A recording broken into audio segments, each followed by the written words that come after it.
Have you ever stumbled upon the name Sassoon and wondered what it's all about? Maybe you've seen it splashed across buildings in bustling Shanghai or vibrant Mumbai, or perhaps it popped up in the society pages of old London. You might have caught a reference in a documentary or a history book and thought, who are these people? But trust me, the Sassoon story is way more intricate and darker than just high society and fancy architecture. This is the tale of how one family built a massive empire on addiction, forever changing the course of history. Sounds wild, right? Picture this: a dynasty that climbed from the Jewish ghetto of Baghdad to become the unofficial royalty of Asia, richer than almost anyone else on the planet. Yep, that's the Sassoon family for you. And guess what? Their wealth was built on a single, potent commodity: opium. In the 19th century, they weren't just dabbling in the opium trade, they practically invented it on an industrial scale. They turned what was once a scattered regional business into a vast organized machine. Can you believe that? So let's rewind a bit. Their patriarch, David Sassoon, fled persecution in Baghdad in the 1830s and found himself in Bombay. He arrived with little more than his merchant instincts and a network of family connections. He was a savvy businessman, no doubt, but he saw a golden opportunity that others totally missed. By teaming up with the British Empire, he figured out how to control the opium flow from India into China. This wasn't just a business move, it was a game plan that would rock an entire nation to its core.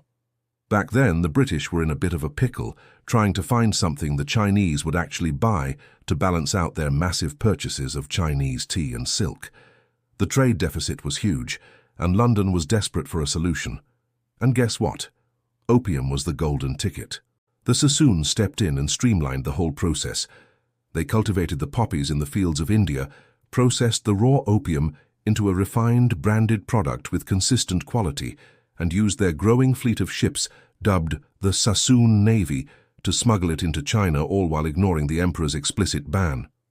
They set up distribution networks along the Chinese coast, bribed local officials, and operated with the full backing of British military power. Talk about bold moves. This trade created a crisis of addiction like nothing the world had ever seen before.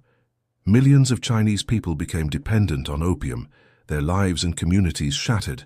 Entire villages saw their men spend their days in opium dens instead of working their fields.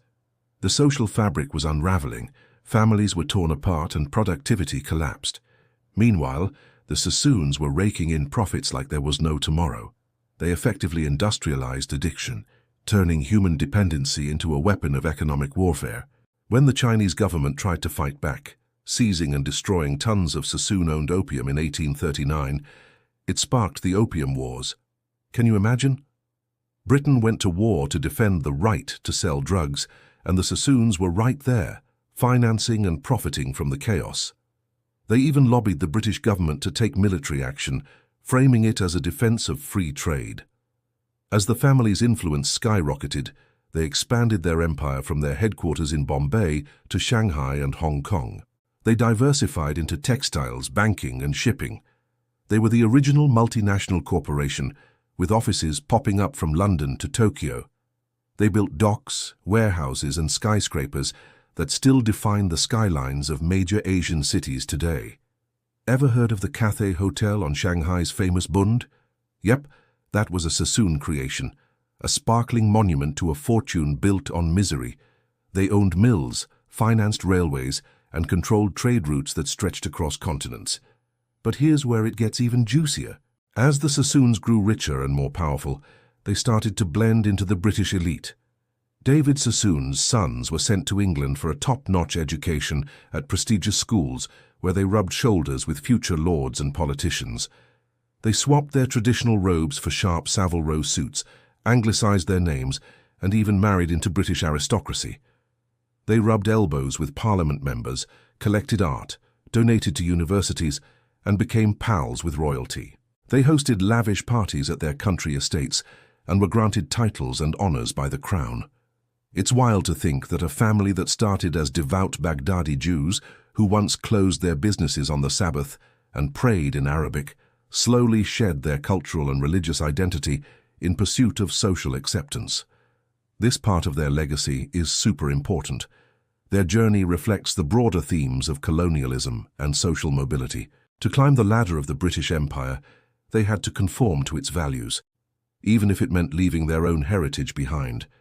Each generation became more British and less Baghdadi, more secular and less connected to their roots. Sadly, subsequent generations lost that entrepreneurial spark that defined their ancestors. They morphed into country gentlemen and society figures, managing inherited wealth instead of creating it. The drive that built the empire? Gone. By the early 20th century, they were living off their family name and dwindling fortunes. Now, while they were known for their philanthropy, building synagogues, schools and hospitals across India and China, this generosity was always shadowed by the source of their wealth. They funded libraries, sponsored cultural events, and supported orphanages. It makes you wonder, how do we balance the good they did with the immense harm caused by their primary business? It's a complex question without an easy answer. Their legacy is a mix of creation and destruction, cultural contribution financed by mass addiction. And here's the most chilling part. The Sassoon playbook didn't just fade away in the 19th century. Think about it. Creating a market for a highly addictive product, lobbying governments to protect your profits, marketing your business as legitimate commerce, and portraying yourself as a respectable corporation, while dependency spirals out of control. Does that ring any bells? Look at the modern pharmaceutical industry and the opioid crisis that's sweeping across the globe. We see echoes of the Sassoon strategy everywhere. Powerful painkillers marketed aggressively to doctors and patients, a downplaying of their addictive potential despite clear warning signs, regulatory capture, where companies influence the very agencies meant to oversee them, and massive corporate profits built on a foundation of human suffering.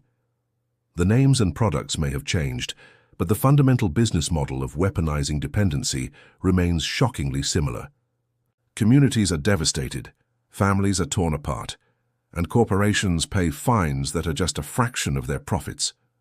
The Sassoon story isn't just a historical curiosity, it's a cautionary tale about the messy intersection of capitalism, imperialism, and addiction.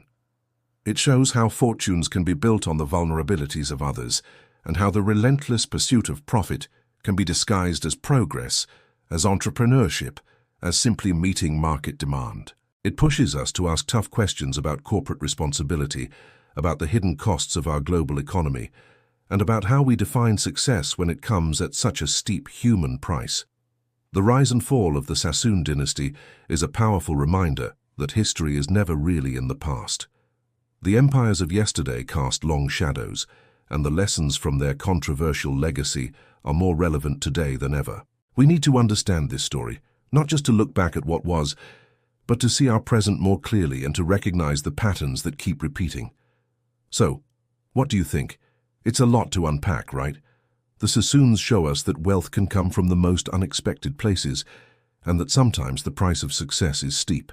If you found this story as fascinating and important as I do, I'd love for you to hit that like button, subscribe to the channel for more deep dives into forgotten history, and share your thoughts in the comments below. What other hidden histories should we explore?